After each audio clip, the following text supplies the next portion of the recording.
Hello everyone. In this video series we will understand fusion algorithm. This is custom algorithm developed for merging of day camera output and thermal camera output. Day camera works in 380 nanometer to 700 nanometer of spectrum. Thermal camera works in 8 to 14 micrometer spectrum. The thermal cameras are divided into three spectrums: LWIR, MWIR and SWIR. LWIR is long wave infrared. So when I say infrared, I mean to say LWIR. So there are important details in both of the outputs. Some details are significant in one and others are in different spectrum. So we want to make one video where we take video from both of the camera, and important details from both of the cameras are given into one stream. So this can be helpful for so many ways. So there are some prerequisites for this video series. If you want to follow along, have some basic knowledge of Python or any other programming language. We will be using VS Code for programming. Basic understanding of image processing is required. We will be using NumPy, Glob, OS and OpenCV libraries. All installation links will be provided in video description, and we will upload all of our codes on GitHub. We are using open source dataset from OSU. The link is given in the description. So why we need fusion video? So there are so many cases. At night time, day camera cannot give us very accurate details, and when, let's say, from opposite direction some car is coming, so there is a case of saturation. So whole of the image is saturated and we cannot see any details, but in thermal camera we can see the detail. So this is one case where thermal data is more important. Also, when it's raining, the day camera, because of droplets, is not giving us accurate image, but thermal camera is working properly fine.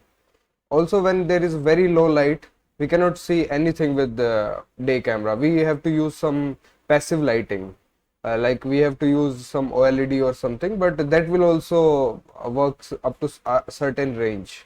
So there also thermal camera is working properly fine. So there are some other examples. In this first image we can see bushes in day spectrum, but in thermal spectrum we can easily see that there is some person with camouflage dress, and we can see it clearly. There is another case where a person is camouflaged behind the bushes, but in thermal spectrum we can see it. There is one more example where in day camera, because of smoke, we cannot see the details. So in thermal camera we can see a person behind the smoke. So for identifying heating objects like person or vehicles which are camouflaged, it is thermal camera is very helpful. But again, in day camera we are getting very important details, like how far is the things, and high frequency data is very important. So in bushes we can see what color it is and how many bushes are there, but in thermal camera we don't have much data except the human. Same is in this firefighting condition, where we can easily see through day camera that the details are much more in day camera. Also, the resolution of day camera these days is very high. We can see up to 4K video, but in thermal camera resolution is up to full HD only, and full HD is very expensive. So here is one example where fusion video can be very helpful. So feel free to pause the video and see if you can identify a person in this frame. So yes, now we can, in thermal camera we can easily see that there is a person here. So we have made a fused video where we can see the person behind the bushes, and he is running. So it's very helpful. Other details are very high details are in day camera, but from thermal video we are getting this human architecture or shape. So this video is again infrared video plus visible video and fused video. So there are so many examples why fused video is beneficial. In day camera we can see this AC outlet on the top floor, but in thermal camera we can see this AC outlet on the floor, but in day camera we cannot see these details. Also, we can see reflection of people in the mirror in thermal camera, but day camera we cannot see. In fused video we can see the details high frequency details of visible spectrum as well as these people, reflection and thermal data. So in grass also we can see that this side of grass is heating and at higher temperature. So we can make a guesstimate that sun is in that direction.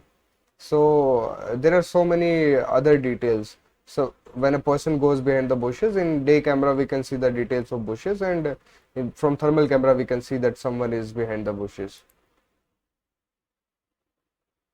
Sorry. So yeah, fusion video algorithm. Fusion video algorithm. So what we are going to do is we are going to take one video from visual image camera and another one from thermal camera. The visual camera gives us RGB details. We convert it into YUV. Then in YUV we take the Y component and apply two filters. One is high pass filter, another one is low pass filter. A high pass filter is it gives us high frequency details, and low pass filter gives us low frequency detail. All of these filters we will be programming and we'll be discussing in detail in upcoming videos. This is just the overview of the architecture. So high pass filter, first step is we use Gaussian blur of 3x3, then we use Sobel filter.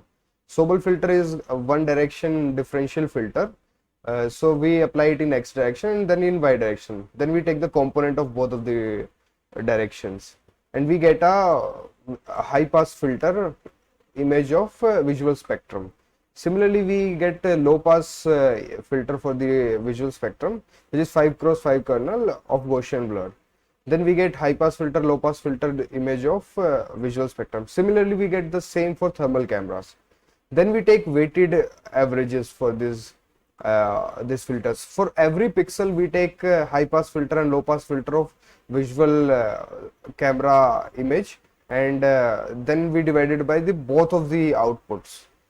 This is the weight. For new pixel, what we do is we multiply the weight by the pixel value of the thermal and then multiply with the Y component of this Y component of visual spectrum, and then we get the new Y component, and then we convert this YUV back to RGB, and we can display it back on the monitor or display. So this is the top level architecture. We will be discussing everything in detail, so you don't have to worry about it if you do not understand anything, and we will try to write code from basics so that beginners can also understand. Thank you very much.